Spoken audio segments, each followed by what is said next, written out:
Hello, listeners. If you've enjoyed these narrations, please click on that like and subscribe button. There comes a moment in life when everything balances on the razor's edge of a single, seemingly inconsequential choice. Mine came when I tried the key one last time. Not a day goes by that I don't think how much different things could have been if I had just given up and walked away. I would still be with my wife and children. I could still be sane. I would still be human. But no, I am a dutiful son, so I tried the key one last time. After the better part of 10 minutes jingling and twisting the key in the lock, the tumblers finally aligned. The deadbolt thunked over and the door to Uncle Ricky's apartment swung open. It seems so unfair that we never understood the gravity of these choices until long after we've made them.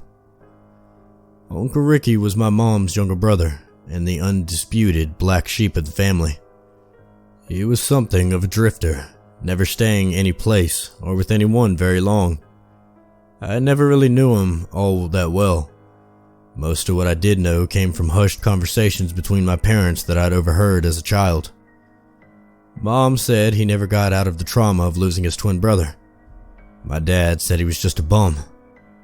Whatever the truth was, we never saw much of Uncle Ricky, even when he'd moved to the next town over from us just a few years back. He'd occasionally pop in for the holiday dinner, staying only long enough to eat before making excuses and hustling out the door. We didn't even know he was in the hospital until they called Mom and asked what to do with the body. Since my mom was his only surviving relative, she became executor of his estate. She's getting on in years herself and had her hands full taking care of my dad during his chemo, so cleaning out Uncle Ricky's apartment fell on me.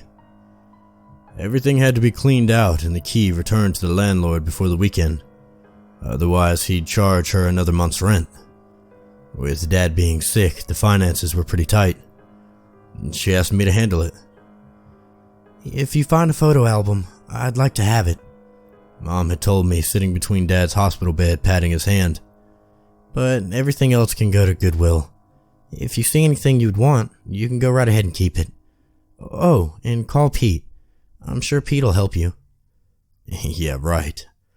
Of course, I didn't say that out loud. Pete was my younger brother, and I suspect Mom's favorite. If I called Pete and asked for help, he would be all, "Yeah, sure, no problem. You can count on me, bro." And then the day of, I'd get a text that said, "Sorry, bro, something came up." It wouldn't be the first time. Besides, Uncle Ricky was almost always broke.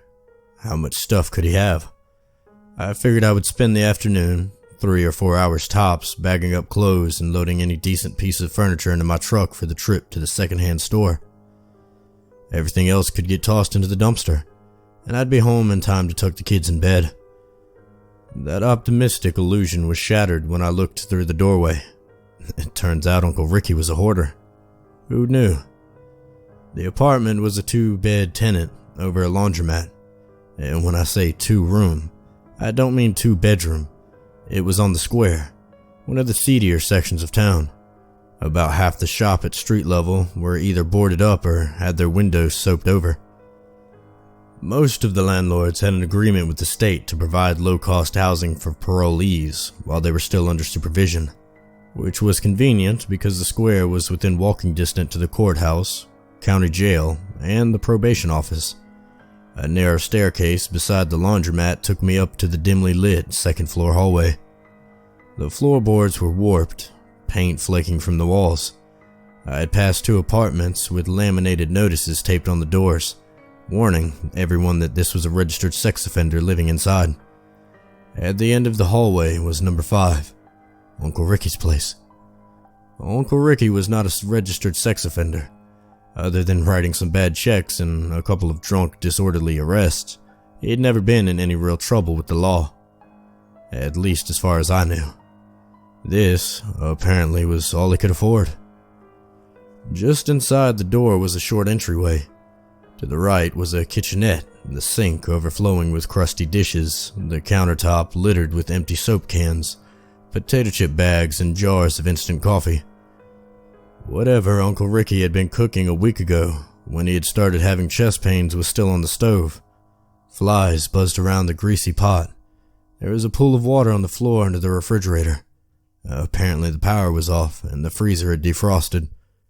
To the left was a small bedroom with a rusty stained tub and a chipped seafoam green sink with a leaky faucet.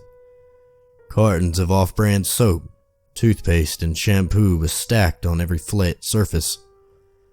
Mildew blackened the grout between the tiles. The lid on the toilet tank had cracked in half and was held together with duct tape. Beyond the entryway, a narrow path had been carved through the clutter, leading to a saggy and threadbare sofa. The rest of the apartment was buried 4 feet deep with boxes, bags, bins, and totes of junk. I cursed so loud and so long at the sight of it, I'm pretty sure I frightened the sex offenders across the hall. There was nothing to do except roll up my sleeves and get to work. At first, I went through everything on the off chance there might be something of value. Most of it was garbage. Literal garbage. Plastic bags full of plastic bags. Others were packed with rags, frayed extension cords, empty food packages, crushed soda cans, and much worse.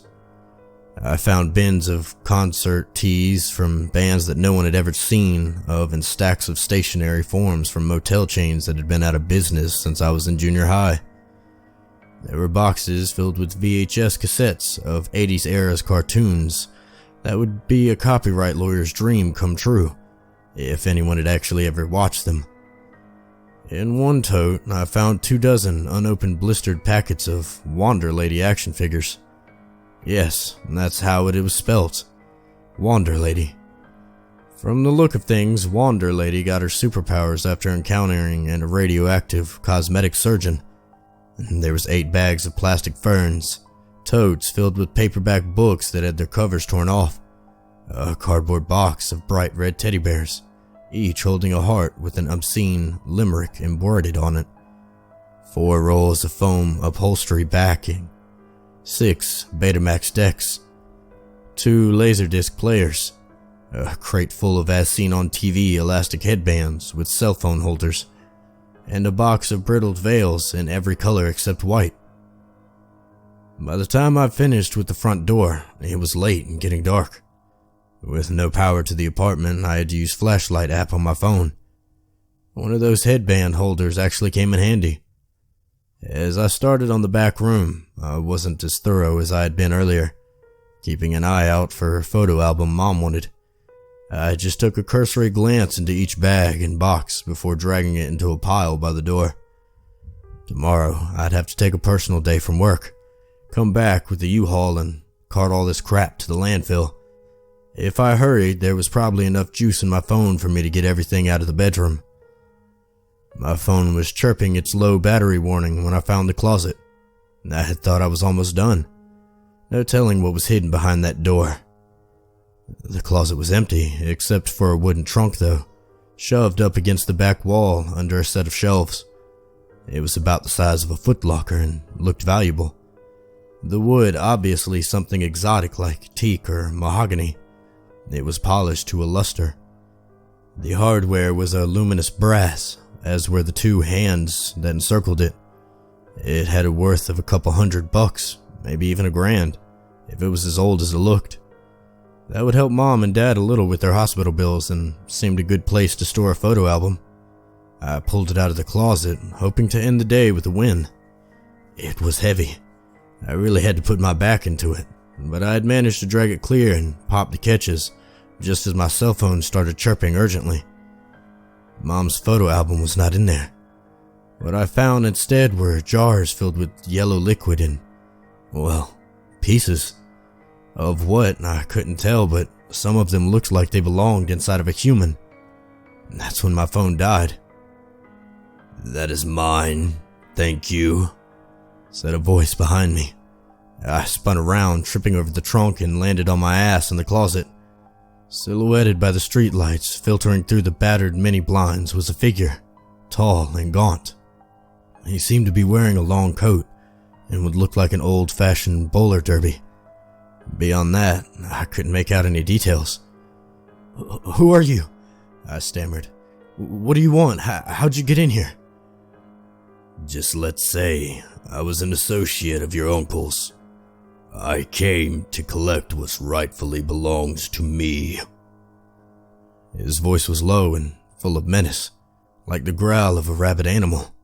It penetrated me to my core, rattling my spine. Malice radiated from him the way a heater radiates from a furnace. I don't mind saying that I was scared shitless. You may have this, he said, tossing something to the floor between my feet. We'll call it a trade. And then he closed the trunk, fastened the latches, and snatched it up by the handles like it weighed nothing. He turned on his heel and was gone. I sat in the dark until the thunders of his footsteps where the hallway warped floorboards faded away. I don't think I even realized that I had scooped up whatever he had traded for the trunk until I was back on the street and locked in my truck. It was a photo album my mom wanted. I flipped through the pages, seeing old pictures of my grandparents, my mom, and Uncle Ricky. There was also a photo of my Uncle Ronnie, Ricky's twin brother, who had died in a freak accident when I was 2. After driving straight home, I managed to crawl into bed without waking my wife. By the next morning, the events of the night before had lost some of their impact. I did take a personal day, but instead of renting a U-Haul and lugging all that junk out myself, I hired a couple people off of Craigslist to do it for me. It cost me $400, but I wasn't about to go back into that apartment. The events had lost some of their impact, but not all of it. I never told anybody what happened. Instead, I rationalized it and came up with a plausible explanation. For a while, I had myself half convinced that the trunk and those jars were an old horror movie prop, and Uncle Ricky had probably bought them from the guy in the bowler derby with one of his bad checks. With all the other weird junk I had found in the apartment, it didn't seem too far-fetched. A few weeks passed, and I had almost put the whole thing out of my mind when Stacy, my wife, asked me to bring the Christmas decoration down from the attic. She's the type that likes to start hanging lights and mistletoes while the Thanksgiving leftovers are still cooling off in the fridge. I was up in the attic that I found it. That teak or mahogany trunk with the brass hardware. My heart lurched painfully against my ribs when I saw it sitting there under the eaves. I didn't want to, but I couldn't help myself. I had to open it. The trunk was empty except for a note written on a stationery form on an out-of-business motel chain. To my new friend, it began.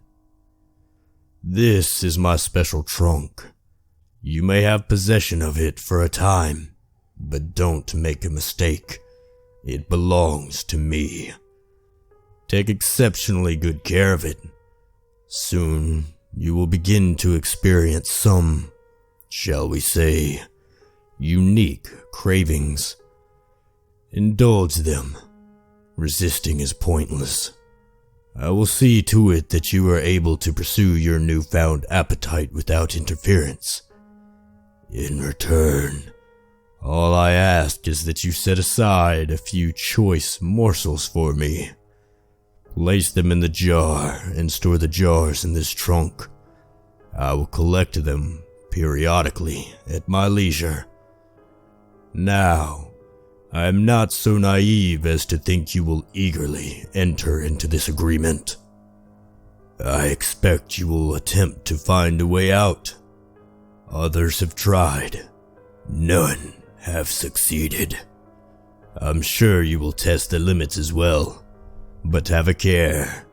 I do not possess an overabundance of patience, and have been known to deal rather harshly with those who disappoint me. For this reason, I have taken the liberty of removing a photo album from your home. This will assist me in deciding who to punish, if you should fail to live up to my expectations. But enough unpleasantness. I look forward to a long and satisfying relationship. Sincerely, your associate. P.S. Your children are absolutely beautiful. I resisted the cravings as long as I could, but he was right. It was pointless. The first time I gave into my newfound appetites, I was so horrified by what I had done, but how much I had enjoyed it, that I waited until everyone was in bed and tried to hang myself in the garage. The man in the roller derby cut me down almost as soon as the stepladder tipped from under my feet. While I knelt on the floor gasping for air, he tossed me a stuffed animal into the oil-stained cement before me. It was Rudy Pootuti, an elephant plushie that my daughter's favorite. She never slept without it. "This is a warning," the roller derby man said. "The only one I will ever give you." I live in an apartment much like Uncle Ricky's now.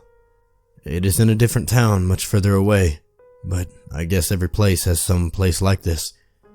I just couldn't stay with Stacy and the kids, not after what I'd become. Even if I wanted to, even if deep in the grip of my appetite, I know I would never hurt them. Roller derby man wouldn't allow it. They're his leverage to keep me in line after all. It just seemed so obscene, touching my children with the hands that have done what mine have done, kissing my wife with the lips that have been where mine have been. I couldn't stand the thought of my family living with a monster, even if that monster is me. So here I am, in a dark and drafty apartment, listening to a drip of leaky kitchen faucet, obsessing over the teak and mahogany trunk with brass hardwire in the back of my closet. It's half full. I've been busy. Sometimes when the guilt starts to gnaw in my brain, it helps me to write. Maybe collecting junk was what helped Uncle Ricky, but for me, pecking out words on a keyboard is the only thing that takes the edge off. Most of what I post is fiction, but tonight, I'm going to tell the truth. I'm not supposed to talk about the roller derby man, but I'm pretty sure he'll let this slide. After all, you probably think this is just another story